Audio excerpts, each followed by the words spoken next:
ছেলের পছন্দের খাবার করতে গিয়ে তোমাদের দাদার কাছে খেলাম বোকা। এখন যদি তোমাদের দাদাকে এই জিনিসটা আনতে বলি, তোমাদের দাদা তো আর আমাকে রক্ষে রাখবে না। গুড মর্নিং বন্ধুরা, সবাই কেমন আছো? আশা করি আমার বন্ধুরা সবাই ভালো আছে। বন্ধুরা, আমরাও সবাই ভালো আছি। তো ঘরের সমস্ত বাসি কাজ সেরে স্নান টান করে দিয়ে দিয়েছিলাম ঠাকুর। তা দেখো, তোমাদের দাদা বাজার গিয়েছিলো, বাজার থেকে এনেছে আজকে পমফ্রেট মাছ। মাছগুলো কিন্তু ভালো করে ধুয়ে নুন হলুদ মাখিয়ে রাখা হয়েছে। আর এই পাশে দেখো আজকে যা রান্না হবে, রান্নার কিন্তু সমস্ত যোগাযন্ত্র হয়ে গেছে। তবে হ্যাঁ, সমস্ত বললে ভুল, একটু মশলাটা বাটতে বাকি রয়েছে। মশলাটা বাটবো মিক্সিতে। এদিকে কিন্তু দেখো ভাত আমি বসিয়ে দিয়েছি।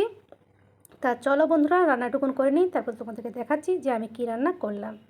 যথারীতি আমার কিন্তু রান্না হয়ে গেছে। কী রান্না করেছি বলো তো? পটল ভাজা, কুঁদরি ভাজা আর পমফ্রেট মাছটা ঝাল করেছি।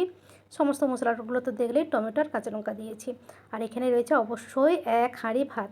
তবে এই এক হাঁড়ি ভাতটা আমার মনে হয় আমার থেকে আমার মা খুব সুন্দর বলতে পারে। কী বন্ধুরা, তাই তো? তা যাই হোক, এখন কিন্তু খাবো না, হাতে অনেকগুলো কাজ রয়েছে, কাজগুলো সেরে নিই, তারপরে খাবো।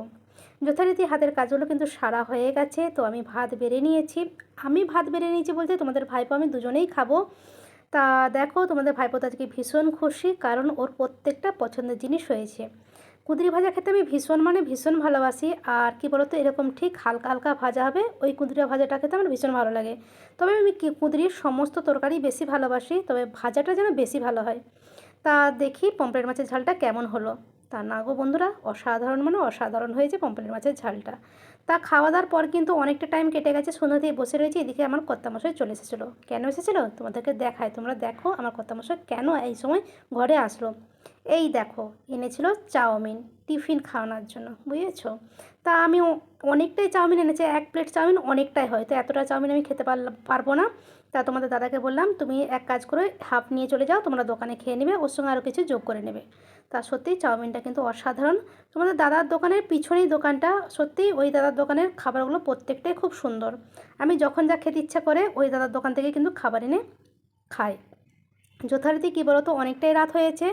ছেলে ফোন করে বলল যে আজকে রুটি খাবো। আমি জানছি যে পমফ্রেট মাছটা রয়েছে ঝালটা, তো ভাত বানাবো, ঠিক আছে, আর একটু আলু সেদ্ধ দিয়ে দেবো, ব্যাস রাত্রিবেলা হয়ে যাবে। তো ছেলে ফোন করে বলল কি না যে মা, একটু রুটি আর ডিমের ভুজিয়া করবে, আমার খেতে খুব ইচ্ছে করছে। আচ্ছা ঠিক আছে, রুটি ডিমের ভুজিয়া করব। করেওছি। খেতে বসার সময় তোমাদের দাদা দেখে তো ব্যাস তার কাছে মাথা গরম হয়ে, কারণ তোমাদের দাদা না শুকনো ষষ্ঠী একদম খেতে পারে না, বুঝেছো? তা বলছে তুমি তো অন্য কিছু একটা করতে পারতে, ডাল মানে ছোলার ডালের কথা বলছে, করতে পারতে।